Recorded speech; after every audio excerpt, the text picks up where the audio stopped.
Bueno, muy buenas noches. Estamos en el segundo capítulo de este podcast.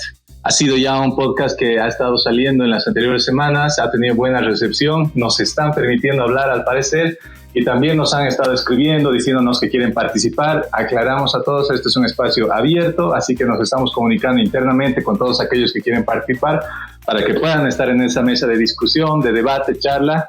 El día de hoy tenemos invitados, estamos con Javi, estamos con Luti, me invitaron a mí también a participar y bueno, tengo el honor de plantear el tema de esta noche de conversación.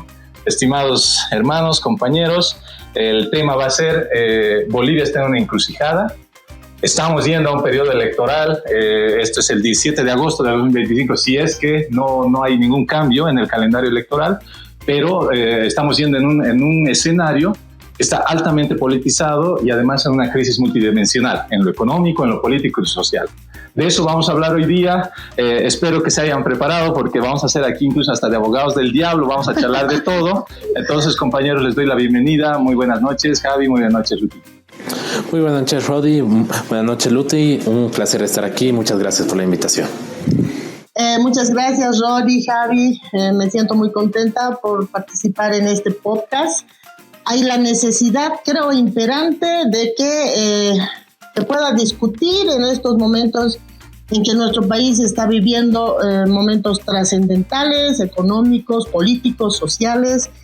Y bueno, estos podcasts nos dan la posibilidad de poder participar y llegar a la población, llegar a la juventud, llegar a las personas, a las amas de casa posiblemente, a esa juventud, estar en los medios de transporte, etcétera, porque estoy viendo algo que en los medios de comunicación tradicionales no se está dando ningún tipo de discusión en este sentido, ¿no? Censura estamos total. En elecciones, tenemos una crisis económica, etcétera, y no estamos teniendo los programas que habían antes. Pero lo bueno es que ahora con la tecnología, este nuevo medio digital, el podcast nos ayuda a debatir, a charlar y a poder compartir las ideas que tenemos. Sí, toda la razón. Espero que, bueno, como ya les guste. Así que entramos sin mayor preámbulo al grano, como dice el dermatólogo. Javi, ¿qué opinas de la economía? ¿Cómo vamos? Bueno.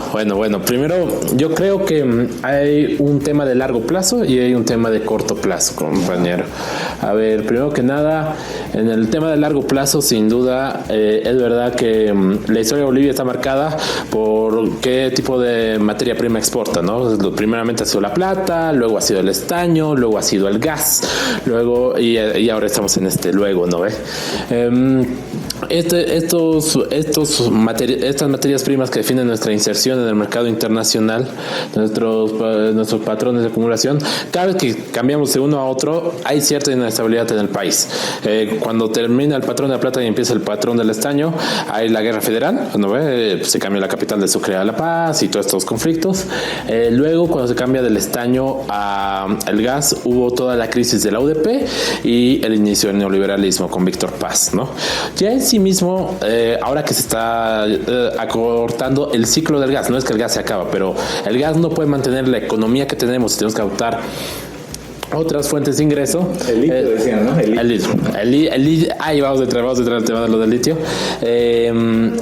Se pone la situación se pone compleja, pero ahí viene la crisis de corto plazo, ¿no? O sea, ¿por qué? ¿Qué debería hacer un gobierno en estos momentos, no ve?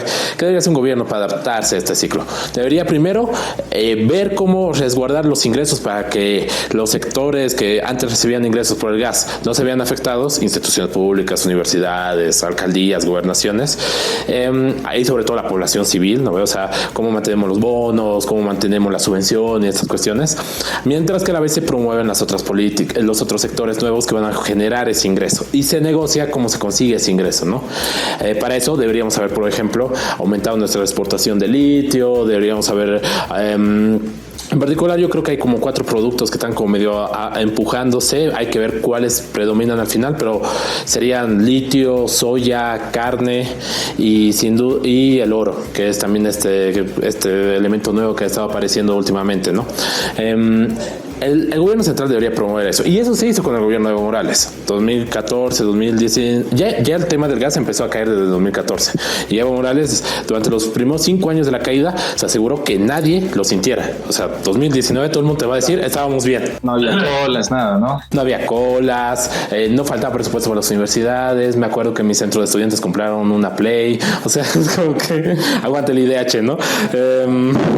Pero sí, había un aporte y un sostenimiento. ¿Y cómo se sostenía esto? Porque se empezó a diversificar desde el inicio. Ya en esa época se hablaba plantas de carbonato de litio, se había encontrado el sistema de piscinas con el compañero Echazú. El compañero Echazú ya había empezado a exportar en escala. Se había llegado 10,000, 12,000 toneladas de exportar para el año 2019, así que ya era como una línea base para empezar a aumentar nuestros ingresos. Pero aparte del tema de lo del litio, yo creo que había toda una política también de promoción del agro, por ejemplo, que a veces se olvida, ¿no? Evo Morales consiguió el contrato con China de exportación de carne, solamente ese contrato $500 millones cada año para el país, ¿no ves? Y eso, y había una política de desarrollo de esto, pero llega a primero Áñez y lo sabotea todo, ¿no? O sea, Áñez anula todos los contratos de litio, se destruye MAPA, trata de privatizar el YPFB, no lo logra, gracias a Dios. Gracias a la pandemia. Gracias a la pandemia. Sí, no, directamente hubieran privatizado, sí, es verdad. Y en esos 11 meses hizo un montón de daño. Se pensaba que con Luis iba a haber una política de recuperar, de reconstruir, de rearmar, pero ha de solo los primeros 6 meses que lo intentó y después empezó a caer. Se dijo, a ver, ya se tenían las piscinas, ya se tenían los contratos del lío de litio, solamente era continuar con eso. Se destruye el modelo de piscinas, se busca renegociar todo de cero y eso ha sido denunciado por el compañero Echazú y distintos compañeros de que se estaba destruyendo lo avanzado, y recién ahora 4 años de su mandato, casi 5, es que se han empezado a firmar otros contratos para ver si se implementan de aquí a 2 años, cuando ya había contratos previamente, ¿no? Lo único que ha funcionado en este giro de adaptación ha sido lo único que no dependía del gobierno en estos 5 años, que ha sido el tema del oro. El oro se disparó, las cooperativas construyeron, entraron a toda la zona del Madrid, la construcción de los ríos y lograron aumentar las exportaciones en una cantidad increíble. Sin esas exportaciones, ahorita la situación sería mucho peor. Y eso no lo controla el gobierno. Es más, cuando el gobierno trató de intervenir en eso, lo único que pudieron hacer es poner una ley en la cual los cooperativistas pagan 4,5%. 4,5%. Cualquier boliviano paga más en IVA de lo que pagan los cooperativistas por oro. Y si es que pagan, porque hay muchos que no declaran, ¿no? Entonces... Claro, totalmente, ¿no? Y no declara. Y ahí viene, y ahí como cerrando con la situación, el gobierno de Lucho, ya sea por negligencia, ya sea por falta de visión política, falta de compromiso militante o sencillamente corrupción, porque ha habido casos que también se ha denunciado sobre ese tema, no ha tomado las medidas económicas que eran necesarias para este proceso. Y yo les pongo un ejemplo bien concreto, así de hasta qué punto es negligencia. Ellos mismos dijeron que querían hacer un referéndum para levantar la subvención de combustibles en agosto, ¿no? Agosto, septiembre. Por septiembre, octubre. Entonces, ya después del 6 de agosto, y dijeron, el 6 de agosto nos madrugaron a todos y vamos a hacer el referéndum para levantar la subvención. La subvención. Y eso es porque ya sabían que esto se venía, que todo este tema de las colas, del desabastecimiento, de que el YPF no podía abastecer, ya sabían ellos, porque sabían que lo de Amayapampa y los pozos que habían encontrado, que YPFB empezó a buscar de nuevo recién del 2023. Los primeros 3 años que hicieron no tengo idea, pero cuando recién lo encontraron dijeron, no, de esto todavía no va a salir, tenemos que encontrar algo. Entonces dijeron, vamos a levantar subvenciones, pero y ahí viene el tema político, ya por su pelea política no fueron con el referéndum y estamos en la situación actual. Es importante lo que dices ahí, estimado Xavi, cuando te plantea de que es la crisis en realidad del commodity principal que estaba manejando, ¿no? En realidad el que estaba sosteniendo el modelo económico. No es que sea un agotamiento del modelo, sino parecería ser que es un agotamiento de los recursos que sostenían al modelo. Y eso hay que ponerlo en claro porque hay una línea claramente desde la oposición también, ¿no? Que te plantean de que el modelo económico masista se ha agotado, dice, ¿no? Se han farreado todo 14 años la plata. Bueno, si hubiésemos farreado todo ese dinero, creo que estuviéramos con cirrosis. Pero hay que aclarar, cuando nosotros analizamos los datos desde la economía y demás, vemos pues la inversión pública que hay en infraestructura, carreteras, colegios, escuelas. O sea, en realidad todo ese dinero, el boom de lo que ha habido en cuanto a la renta hidrocarburífera, se ha materializado en indicadores sociales. Se ha recuperado, se ha sacado a mucha gente de la pobreza. Ahora tú puedes tener dobles vías, puedes tener carreteras donde antes no había ni camino. Tenemos una conexión que falta mucho todavía, ¿no? Una conectividad en el tema de Entel y los datos y los megas, o que nuestro internet es lento y demás, pero ya hay ese proceso. Hay conexión de electricidad también, hasta llegando a los municipios más alejados. Entonces, hay concretamente un proceso de acumulación en cuanto a la inversión, y lo que se debería haber previsto es eso, el agotamiento de las reservas de gas o de los ingresos que estábamos teniendo por cuestión de la venta del gas. No se ha podido hacer y son 5 años. No es que esto viene de hace 2 meses y demás. O sea, el gobierno tenía 5 años para crear algo, tener algún tipo de creatividad para poder sustituir. Ya con el gobierno de Evo Morales se planteaba de que la sustitución iba a ser con el litio, ¿no? E incluso había estos programas de Bolivia Corazón Energético y demás. Pero bueno, entra Áñez, lo cierra todo, entra Lucho y parecería que también no le da la continuidad, y la poca continuidad que se hace lo hace mal, ¿no? Hay hartos vicios de negligencia, y también muchos plantean de que no es cuestión de negligencia, sino que es adrede lo que se ha hecho fracasar muchas de las empresas públicas para posteriormente privatizarlas. Y eso es algo muy complicado porque la sociedad, Luti, está censurando totalmente, cree que el modelo también acabó, le está afectando, es la que más sufre. En realidad, lo que deberíamos hacer cuando se hace un análisis comparativo en términos económicos, no solamente tiene que ser la gestión de Lucho y la gestión de Evo Morales, sino se tiene que hacer un análisis, y yo creo que sobre todo la gente joven tiene que hacer un análisis, tiene que leer pues la historia de nuestro país. Eso es muy importante, porque hemos tenido, antes del 2005, hemos tenido 20 años de neoliberalismo, 20 años donde han gobernado justamente los que ahora dicen ser salvadores, que en 100 días van a solucionar los problemas, Tuto Quiroga, Samuel Doria, Manfred Reyes, imagínense. Samuel Doria Medina ha sido el ministro que ha estado a la cabeza de toda la privatización. Exacto, sí, la privatización. Y durante estos 20 años nuestra economía era pues paupérrima. Nosotros sufríamos y pasábamos lo que en estos momentos estamos pasando. Ya lo hemos vivido nosotros, mi generación ya la ha vivido durante 20 años de no tener carne, no tener pan, estar corriendo a las 4 o 5 de la mañana a comprar 4 pancitos, medio kilito de carne, peleándonos por una bolsita de zanahorias. Esas cosas ya hemos vivido. Y esa economía, cuando le dicen Evo Morales y el auge económico, un ratito. Hay que aclarar, ¿no? Evo Morales ha recibido un gobierno totalmente destruido en términos económicos. Entonces, de ahí es de donde tenemos que partir.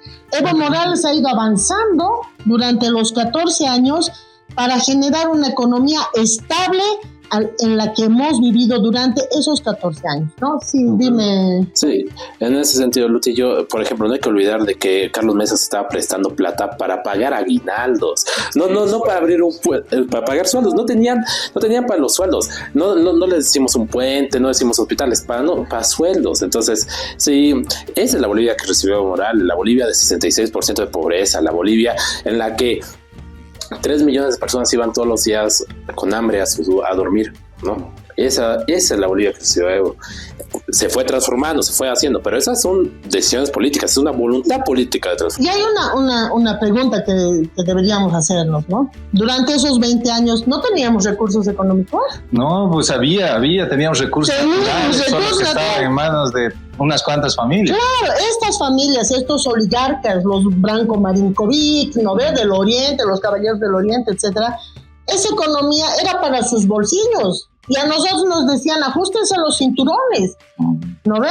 Sin embargo, ellos se han apropiado de las tierras, la cementera, Samuel Doria Medina, se ha vendido, hacían que una empresa sea deficitaria y luego se compraban esa empresa, ¿no ve? A precios... He visto un meme por ahí, ¿no? Cuando Samuel dice, sí, todo está mal las empresas y yo me sacrifico, yo voy a comprar esa empresa. Sí, imagínense, ¿no? Por suerte sí la idea, millonario, ¿no ve? Entonces, durante estos 14 años se ha vivido pues un cambio radical en nuestro país. Y eso nadie lo puede negar, nadie.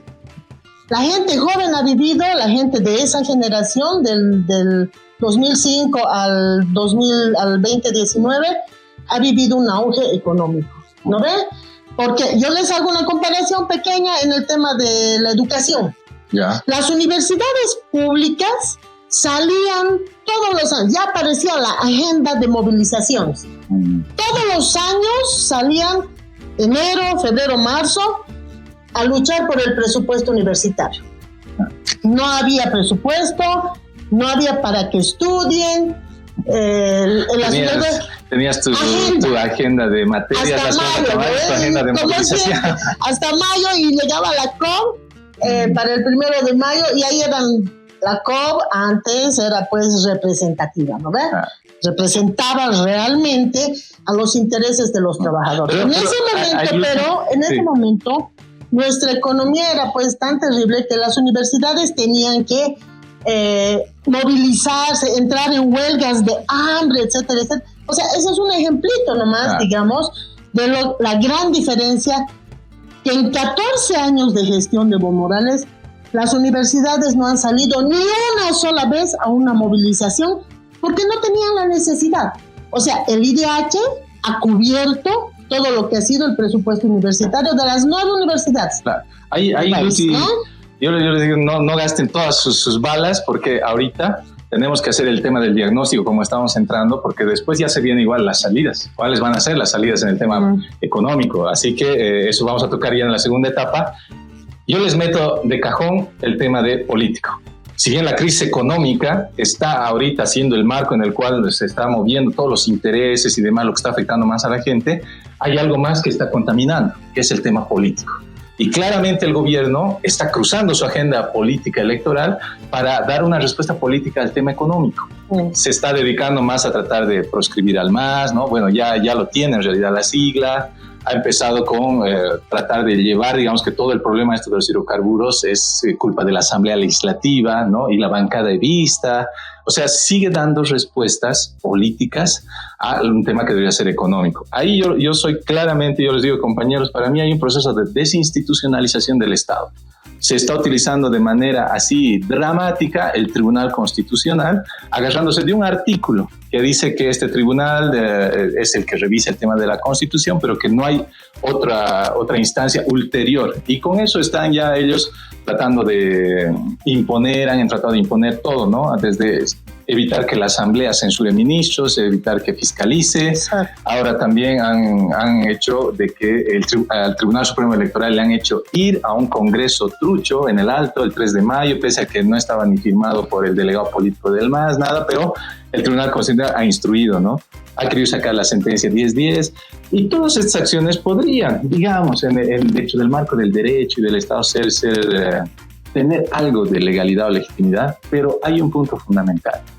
Estos magistrados del Tribunal Constitucional son autoprorrogados. Es decir, su mandato, según Constitución, ha vencido ya finiquitado el 31 de diciembre del 2023. Ya están casi 2 años, todo el 2024 y el 2025 más. Entonces, ahí yo creo que esta crisis política se va a identificar y se concreta en que Luis Arce no tiene ya, el gobierno no tiene todo lo que es el apoyo social, ha perdido total legitimidad, está arrinconado, parecería que no puede dar una solución económica, pero extrañamente parecería que quiere ir a la reelección, ¿no? O sea, ¿por qué le quitarías la sigla? ¿Por qué lo inhabilitarías a Evo Morales? Entonces, ese tema político ahora está candente porque tomar una decisión como esas, dejar a que el bloque popular no tenga su candidato en este de aquí a 5 meses, lo que está viniendo en estas elecciones electorales, va a hacer que esto estalle también. Yo no sé qué opinan ustedes, pero yo pongo que un punto central en esto es la crisis política que también está afectando esta crisis multidimensional. Complementando lo que dice Rodi, sin duda alguna, sin duda alguna es una medida suicida, pero es trágico, totalmente trágico la estructura de la que está armando ahorita el gobierno de Luis Arce, porque carecen del apoyo de las clases populares, abiertamente. No tienen apoyo popular de los sectores campesinos. Los sectores obreros ya han mostrado su descontento a nivel de bases, no a nivel de dirigencias, han mostrado su descontento en muchos escenarios, tanto mineros, fabriles, constructores, etcétera. Asimismo, los sectores urbanos de la economía popular lo quieren a Luis muerto desde hace más de un año. O sea, pregúntenle a los gremiales qué opinan del gobierno actual. Y a cualquier ciudadano de a pie, creo, ¿no? Y a cualquier ciudadano de a pie, totalmente. Y por el otro lado, los sectores, la élite tradicional, la burguesía, si bien están felices con las concesiones que les han dado, siempre piden más. Sienten que este gobierno todavía no ha hecho todo lo que querían que ellos hagan. O sea, si nosotros decimos Luis no es Evo, los burgueses dicen Luis no es Áñez.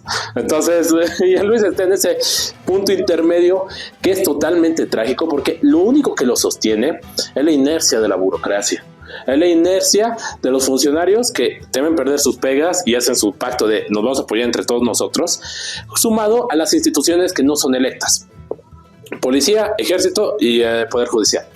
Toda la estructura de poder judicial, la autoprorrogada, no la electa en estas elecciones, ¿sí? No, la autoprorrogada es la que le ha permitido mantener a Luis todas estas cuestiones. ¿Cómo es que logra todos estos fallos que abogados que no son evistas, que no son masistas, han denunciado como inconstitucionales, que han denunciado como faltos de procedimiento? ¿Cómo logra todo eso Luis, estos fallos? Porque se apoya en que la gente que no es electa, pues está ganando plata de esto, le beneficia estar un mesecito más, 2 meses más, un mes más. El problema de esto es de que esto se cae a medida que se aproximan las elecciones. Todo esto se viene cayendo como castillo de naipes. Una cosa es que te prometan un año de trabajo, otra cosa es que te prometan 6 meses de trabajo, otra cosa es que te prometan 3 meses de trabajo.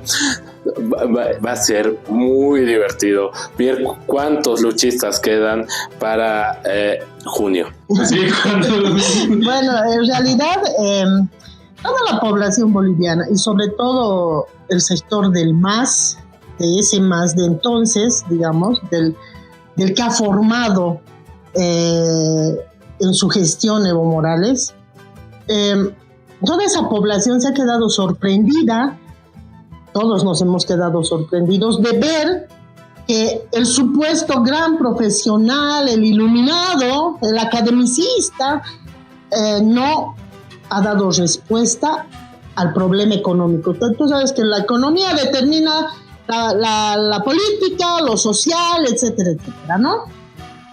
Esta situación nos ha dejado a todos tan sorprendidos, como nos ha dejado tan sorprendidos lo que llamamos, o lo que yo llamo, la traición que hizo Lucho Arce a Evo Morales. ¿No? Es una traición. Ahí se sintetiza la crisis. Ahí se sintetiza, exacto, en esa traición se sintetiza, porque ¿quién opone a Lucho Arce en el gobierno? Después Evo Morales, ¿no? Evo Morales confía en él, ha sido su compañero, es el ministro que ha guiado, se supone, la gran economía, no sé qué, y él le entrega toda su confianza, ¿no? Pero lastimosamente, pues para los caras, voy a decir así, no hay cara que haya gobernado nuestro país realmente en favor de los bolivianos, de la población. No hay, lastimosamente no hay, porque parece que su condición de clase los jala. Entonces su gestión, la gestión desde que empezó, no es al revés como nos quieren mostrar, ¿no? Evo Morales ha entorpecido no.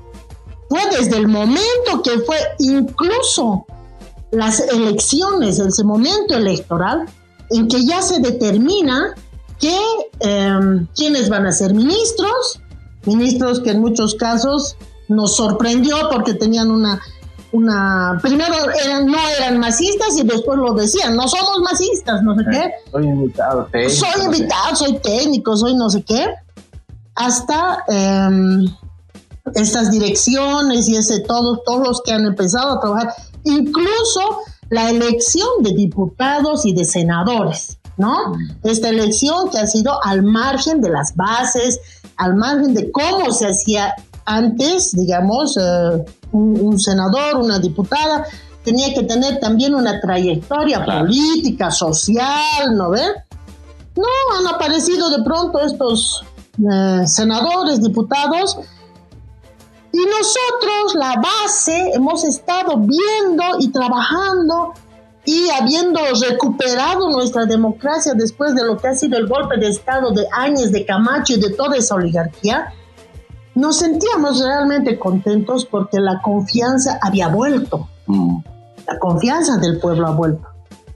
Pero después, imagínense, qué doloroso ha sido para nuestro pueblo que ese presidente al que lo pusimos ahí arriba, en lugar de gobernar y generar mejores condiciones económicas, hacer un continuismo de lo que ha sido la gestión de Evo Morales, se dedica a dividir las organizaciones sociales. A eso queríamos entrar, la parte social. Luis, yo te doy la palabra. La parte social es que es fundamental esto. El análisis que se tiene que hacer como parte de la crisis es el empeño que tuvieron mi gobierno, ministros, viceministros, de ese Bovarín, imagínense, en desprestigiar a las organizaciones sociales que apoyaban a su líder, a Evo Morales. Evo Morales ha formado el instrumento más grande de la historia de Bolivia, donde ha aglutinado a todas las nacionalidades, ha reivindicado, ha gobernado escuchando pues al pueblo. El hecho de que David Choquehuanca desde la asamblea no haya realizado las elecciones judiciales, no solo es negligencia, pues hermanos, no solo es negligencia, no le puedo decir flojo. Sí, no, este señor trabajaba siempre con las ONGs, ¿no ve? Él estaba siguiendo un mandato. Ese mandato era, hay que destrozar nomás pues al MAS para que se prescriba. Hay que pisar, y para pisar ha tenido que pisotear el tema de las elecciones y dejar a esos autoprorrogados que deberían tener vergüenza de salir incluso a la calle, porque gracias a ellos estamos viviendo toda esta crisis. Gracias a ellos, porque aquí no se divide lo político, lo económico, lo social, no se divide. Entonces esos autoprorrogados son culpables de lo que estamos pasando nosotros en estos momentos, ¿no? No nos permiten. Ahora sale Iván Lima y se autocritica, se arrepiente, dice, no deberíamos, no, por favor, eso no sirve, porque ya nos han hecho pegar entre hermanos, Rodi, ustedes han visto, nos han hecho que nos peguemos hermanos, los Tupac Katari peleados, ¿no ven? El Ministerio de Gobierno insultando al Chapare, ¿no ven? Esto no es Chapare, por favor, está insultando a un movimiento productivo que genera dinero, que genera movimiento económico, que genera movimiento de dólares y de todo. ¿No? En las jornadas del 85, cuando ha sido la relocalización, nosotros hemos trabajado y hemos luchado apoyándonos a los mineros.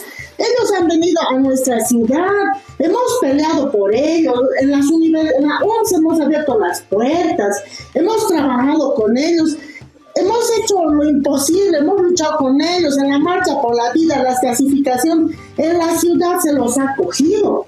Y ahora están borrados, no dicen nada. ¿Qué pasa? ¿No? Habría que cuestionarse por qué sigue ese dirigente Guarachi ahí a la cabeza, un corrupto que se ha vendido a la Áñez, se ha vendido ahorita a Lucho, que en estos momentos el Lucho se ha convertido en la expresión del neoliberalismo. Claro. Incluso fascismo. Claro. Ahí Lucho, mira, toda la trayectoria que tú has tenido, desde la dirigencia incluso universitaria y demás, siempre va a nutrir a las nuevas generaciones. Y es importante recordar, ¿no?, cómo antes era la unidad del bloque popular entre mineros, campesinos, clases medias radicalizadas, y cuáles las consecuencias ahora de tener organizaciones sociales partidas y divididas. Pues el que más sufre es el pueblo. Ahorita ya, otros dicen, no, por menores cosas lo vamos a sacar al Gómez, ¿no? Y ahí hay que ver bien aquí quién debería convocar. Imagínense ustedes si el día lunes ya tendríamos una convocatoria oficial de la Central Obrera Boliviana, donde convoca a todas las federaciones departamentales, en realidad a todos los afiliados de la Central Obrera, para marchar desde no sé, pues desde la cervecería boliviana a ir a la Plaza Murillo a protestar. Sería diferente cómo se estuvieran las formas de organización. Entonces, los que más saben, y por eso yo creo que ha sido incluso la captura de los líderes del Pacto de Unidad Evista, que dicen, ¿no?, de Ramiro Cucho, Humberto Claros, porque se estaba empezando a reactivar un proceso de dirigencia legítima desde las bases. Entonces, en lo social yo diría que el peor daño que han podido hacer es dejar a la población sin una dirigencia, haber activado las situaciones persecutorias y demás, porque tenemos más de 100 detenidos, ¿no?, y en distintas fechas, no solo para tal. Y si me permite seguir, Rodi, o sea, justamente apoyando lo que ustedes dicen, lo que decía sobre todo Luti del tema de la ruptura del Estado de Derecho y de la Constitución. Si tú metes preso por terrorismo a compañeras de 17 años y de 50 que están tirando piedras, o sea, si terrorismo es ahora tirar piedras, el Estado de Derecho ya fue, señores, ya fue. O sea, todo el mundo criticaba a lo que hacía Murillo, ¿no ves? Todo lo que el mundo criticaba, su violencia policial, las detenciones, las amenazas. ¿Qué es la diferencia de lo que está haciendo Eduardo? A ver, por favor, dígame. ¿Qué hizo Murillo que no ha hecho Eduardo? O sea, y lo digo como alguien que hace 5 años lo hubiéramos llamado compañero, ¿no? Y eso es lo más trágico, eso es lo que duele de todo esto, que estos eran los compañeros, ¿no ve? Ahí, en el tema social, entonces creo que ya habíamos hecho los diagnósticos.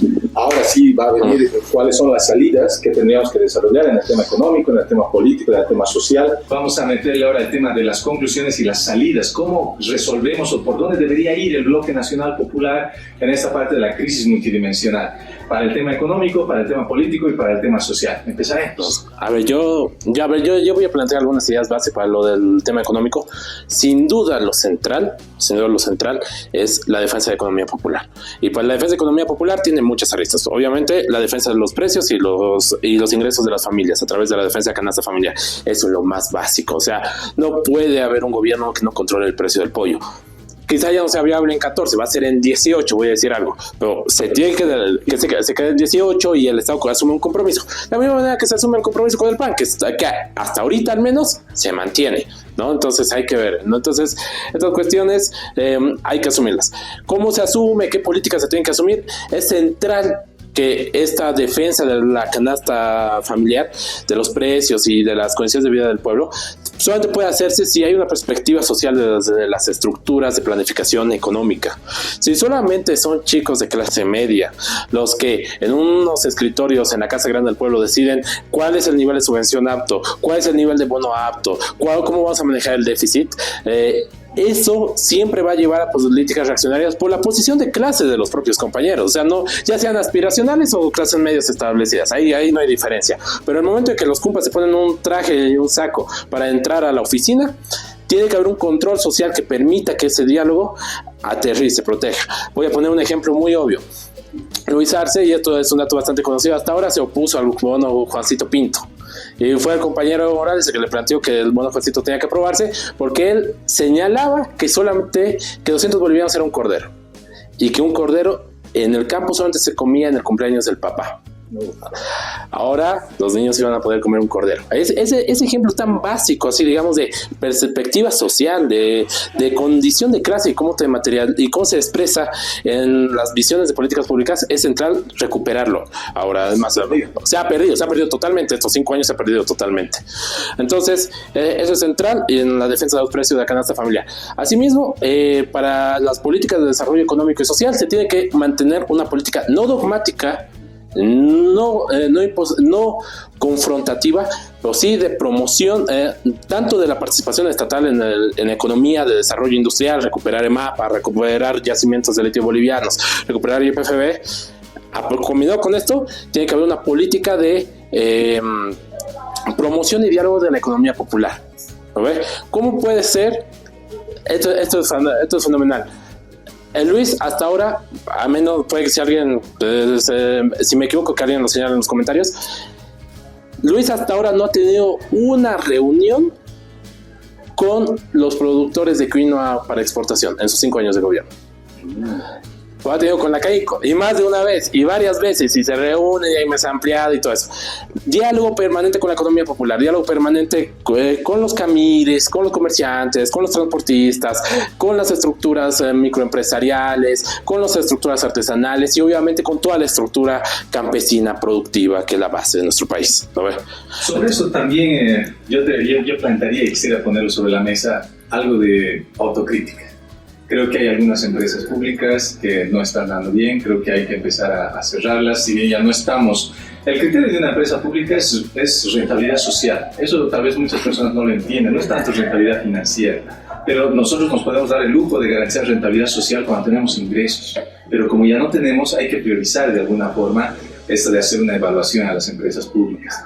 Después creo que hay un Estado grande, no fuerte. Creo que más bien tendríamos que tener un Estado fuerte, pero que no sea grande. No es lo mismo, ¿no? Fuerte y grande. Sí, es como tenemos mucha cantidad de funcionarios públicos. Creo que eso hay que empezar a reducir. Necesitamos un Estado eficiente, menos gastos, más ingresos. Y sobre eso hay algo importante que yo quiero plantear en el tema de conclusiones y salida a esta crisis económica rumbo a las elecciones, porque ya vamos a ver y ya estamos viendo qué nos están proponiendo, ¿no? Samuel Doria Medir, hay algunos que están planteando viva la libertad, carajo, y demás, ¿no? Y hay que aprender de las experiencias y los datos económicos que nos está arrojando la economía argentina, donde se está aplicando un ajuste neoliberal en toda regla, porque en realidad libertario es un nuevo apodo que se están queriendo poner, porque hay que hablar lo que son neoliberales. Y eso ya se ha planteado el 85, como bien lo decía Luti, en el país, ¿no? Entonces, ahí este último dato, bueno, no es último, hemos sacado ahorita y hasta diciembre, tal vez ya hayan otros nuevos datos, si tienen alguien el dato actualizado, colóquenlo en los comentarios. 5,5 millones de nuevos pobres en Argentina, es decir, que el ajuste la está pagando no la casta política, la pagan las clases medias. En Bolivia, nosotros hemos tenido en los últimos 14 años un crecimiento de la clase media y hay que cuidarla. Es la clase media aquella que ha podido tener mejores ingresos, ha podido tener acceso a la educación, tiene capital cultural, capital económico y tiene posibilidades de emprender o de poder generar mayor productividad en cualquier proceso productivo, porque como nunca en Bolivia hemos tenido este grado de formación de recursos humanos. El ajuste de los neoliberales nos van a decir hay que reventar a la clase media, hay que quitar bonos, hay que empezar a cerrar empresas públicas y demás, ¿no? Liberar el mercado, y eso va a hacer que las clases medias terminen empobrecidas. ¿Qué ha pasado en Argentina? Se han subido las tasas de la luz, todos los servicios que hacen 300% de inflación. Entonces, creo que la salida también en este tema, y hay que disputarlo ideológicamente y culturalmente en la batalla cultural, es que la salida debe ser por la izquierda, y el ajuste no tiene que ser por ningún motivo un ajuste neoliberal. Hay que cerrar el paso a estos neoliberales que están viniendo otra vez a decirnos de que el modelo ha fracasado y demás, porque hay que proteger no solo a la economía popular, sino a las clases medias, que ha costado sangre casi 14 años tener un mercado interno grande. Creo que también iría por ahí, al menos en el punto de vista. Claro. No, sí, eso solamente, y una idea más ahí que yo quisiera complementar. Sin duda, el siguiente gobierno debe defender las formas comunitarias de gestión de lo económico, y no me refiero solamente a las comunidades campesinas, totalmente de acuerdo que las comunidades campesinas, sino pensar en lo urbano, la idea de la cooperativa urbana, la idea de la misma manera que existen cooperativas mineras, la cooperativa urbana, como una forma de organización de lo popular, desde sin que el Estado te imponga la industrialización, pero defendiendo una producción colectiva que no opere a través de los intereses burgueses capitalistas tradicionales. O sea, en ese sentido, yo creo que, por ejemplo, la idea de las empresas sociales es una buena idea para tomar ejemplo.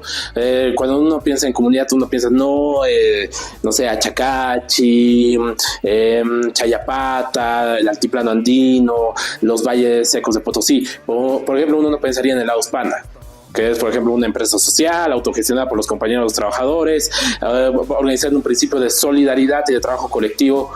Ese tipo de prácticas son también otra forma de proteger a lo popular y a estas clases medias emergentes de la crisis que se viene. Entonces, porque es a través de es la salida colectiva, siempre, en el ámbito político, el económico y el social, lo que nos va a llevar adelante. Yo creo que este es un tema realmente largo, pues, ¿no? Podemos pasarnos horas y horas discutiendo. Hay algunas cosas que hay que remarcar, ¿no? Que después del 2005, o sea, en el 2005, cuando Evo Morales llega al gobierno, lo primero que hace es disminuir su sueldo, ¿no? Disminuyen su sueldo y todos han tenido que disminuir también. En la medida en que nuestra economía fue creciendo, además que Evo Morales dio pues estabilidad económica, entonces en la estabilidad laboral, en la medida que iban quedándose 1 año, 2 años, 3 años, 4 años, iban adquiriendo antigüedad, iban aumentando los sueldos, ¿no? Y han llegado a aumentar mucho más.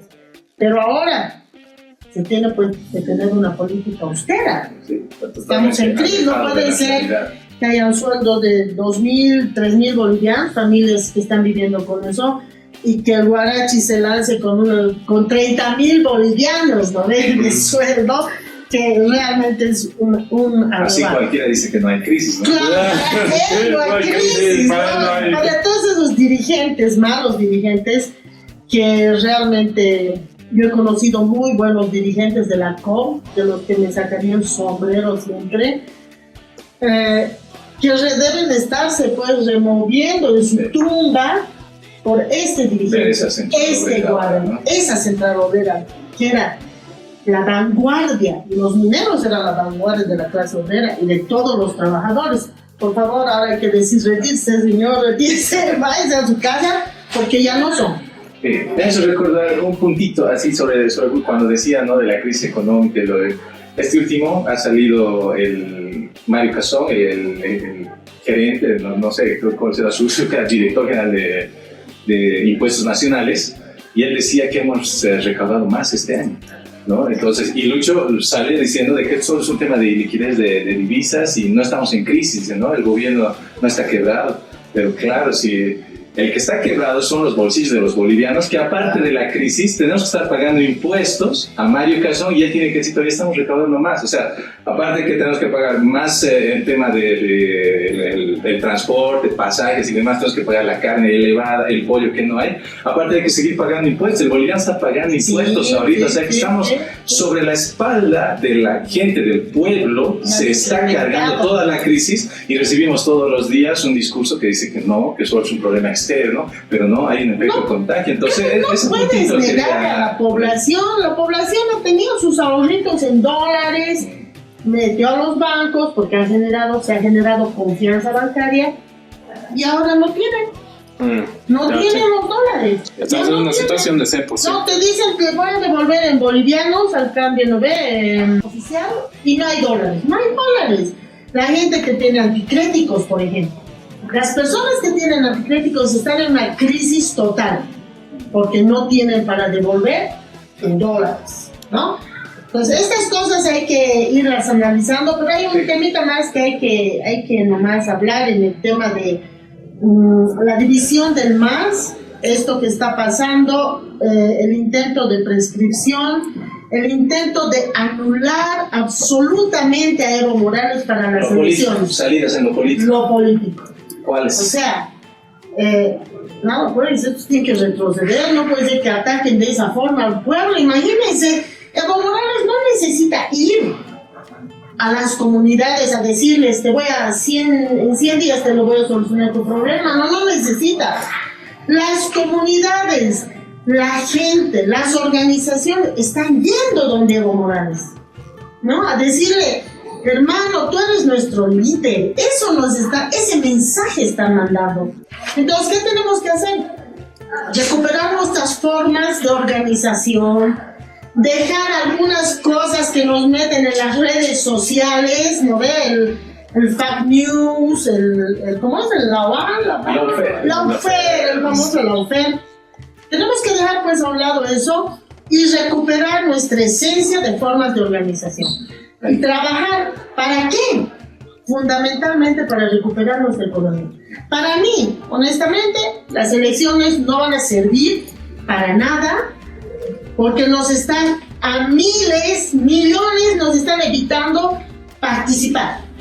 Listo, esos no participan, listo, no participa ¿no? El Manfred, que sus juicios han quedado a un lado, se han sobreseído, no sé, los términos jurídicos, y participa el Samuel, también, participa el Tuto, que es agente de la CIA, por favor, participan todos estos, y no participa ese líder que la población quiere que participe, ¿no? Ahí Luti, en las salidas en lo político, me parece, es cierto, no va a haber democracia, y yo siento también que la salida principal de esto va a pasar porque el pueblo, la gente de a pie, tenga en la papeleta una opción que le permita generar confianza y que le garantice esperanza de retornar a una estabilidad económica, política y social. Si bien se da por ahí, creo que la salida tiene que ser también que la reorganización, hay que ser claros y plantearlo, al menos como corriente de pensamiento, de que no estamos yendo a una fiesta democrática. No va a ser, es todo menos una fiesta democrática. Como nunca el país, por eso lo hemos dicho ahora, es vencer o morir. Como nunca estamos yendo a un proceso de elección que va a definir el futuro del país de aquí a 15 y 20 años. O vencemos como pueblo organizado, o caemos otra vez en un vacío y en un retroceso de neoliberal, que son estos libertarios que están queriendo venir a nombre de libertad a privatizar las empresas.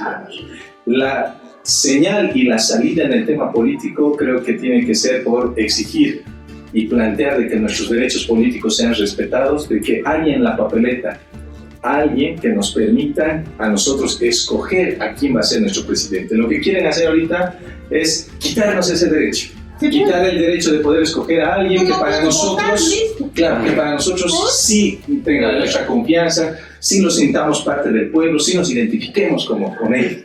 Pero si no se da eso, hay que prepararse no para la fiesta democrática, sino para hacer una lucha abierta, primero de resistencia, luego yo creo, de iniciativa y de victoria, porque yo estoy seguro que el pueblo boliviano, con esta situación de crisis multidimensional, se está volviendo a activar, se está tensionando otra vez sus formas de autoorganización, que eso ya es el punto 3 de cómo salir del tema social, pero en lo político ya lo voy a hacer.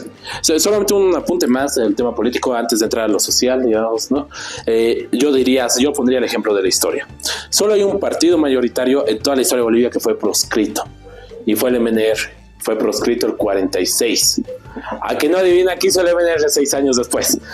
Solo dejo para reflexión histórica, porque que nos respondan en los comentarios qué pasó 6 años después.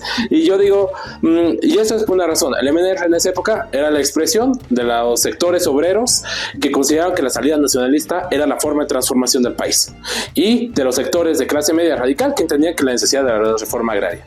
De la misma manera, los sectores más radicalizados de todo el bloque popular son ahorita evistas, y esos no hay duda alguna. Asimismo, estos sectores, tanto del bloque popular más radicalizados, si no se les da una salida democrática, una salida representativa electoral para que se actúe, bueno, tomemos el caso de lo peligroso. Imagínense, le roban la sigla a Evo Morales, le roban su sigla por lo que ha trabajado su vida, le roban. Ya. ¿Podemos ir a matarnos entre nosotros? No. Quédense con esa sigla, ¿no ven? Que la han vuelto corrupta.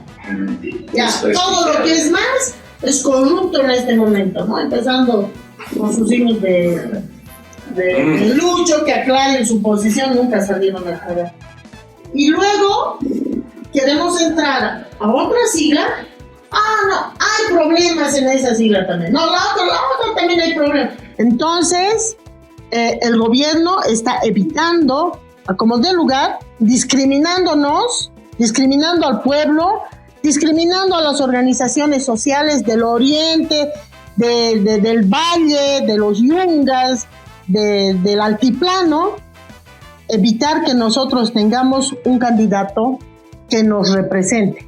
En ese sentido, discrimina nuevamente, estamos haciendo un retroceso histórico brutal, aquí el campesino, el indígena, ¿no ve? La mujer de pollera, los que reivindican su huipala y demás, no tengan una voz, no tengan un representante, ¿no? El pueblo boliviano es tan colectivo y tan eficiente en su accionar colectivo que cuando se organiza en un bloque único es capaz de hacer retroceder toda la institucionalidad estatal.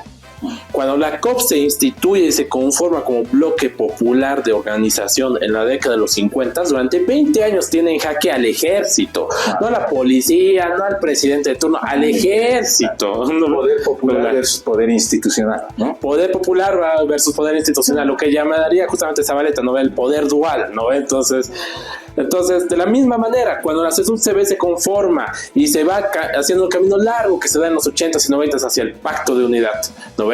En la medida que se va avanzando, el neoliberalismo que se creía invencible, que decía, no, tenemos a los gringos, a los brasileños, tenemos al ejército, la policía, las ONG, las instituciones. Una vez que se consolida un proto intento de pacto de unidad popular, un intento del pacto de unidad para finales de los 90 y inicios de los 2000, cae en 4 años el modelo. En 4 años el bloque popular le gana. En ese sentido, lo más dañino que ha hecho la lucha para el largo plazo de este país es la destrucción de las organizaciones sociales. Nuestro principal deber para estas elecciones y más adelante es la asociación colectiva. Es, primero, si uno no está afiliado a un sindicato, a una estructura de vecinos, a una estructura de distritos orgánicos, a una estructura de comunidad, tiene que buscar su espacio de organización. Eso es lo básico, lo fundamental. Uno asociarse en el espacio donde ve, en la ciudad, en el campo, en la fábrica, en el entorno de la militancia urbana, en el entorno de las universidades, donde sea correspondiente, encontrar tu espacio de organización colectiva. Pero segundo, promover siempre la posibilidad de la alianza dentro de esas estructuras. Hay 5 paralelas de gremiales en el Alto. Sí, ¿no? Sí. De FEJUVES también hay paralelas transportistas. El gobierno creó lo que era impensable hace 5 años: paralelas de campesinos, paralelas de sindicatos obreros. Ese es el daño estructural. Lo que hay que construir es retejer eso, eliminar las paralelas, dialogar, unificarnos. El proceso de cambio está en peligro porque estamos divididos. Se va a salvar el momento que estemos unidos. Yo creo que ahí, ya para ir terminando y finalizando, me parece que han quedado muy buenas salidas, ¿no? En lo económico se ha hecho que la crisis se salga por el lado de defensa de la economía popular, que el gobierno inicie este proceso de austeridad, se reduzcan sus sueldos, transparente el uso del presupuesto, ¿no? Y que ante todo se trate de buscar en lo económico defender a las clases populares y, ojo aquí también, a las clases medias, que dicho sea de paso, en Argentina, o bueno, esta corriente libertaria, neoliberal, porque hay que nombrarlos como son neoliberal, va a atacar directamente a las clases medias bolivianas. Tratar de imponer este modelo de libertario y demás que la oposición está queriendo plantearlo, pues va a ser un ataque directo al bolsillo, no de la casta que le llaman ellos, sino va a ser del pueblo de a pie. Ahí, en otra de las consignas y bueno, de las salidas también se ha podido estar viendo el tema de la autocrítica, tener un Estado fuerte, pero no grande, ¿no? Sino reducir, volverlo eficiente, ver el tema de algunas empresas estatales, la captura de la renta, de los recursos naturales, el oro, qué se está haciendo con esos temas.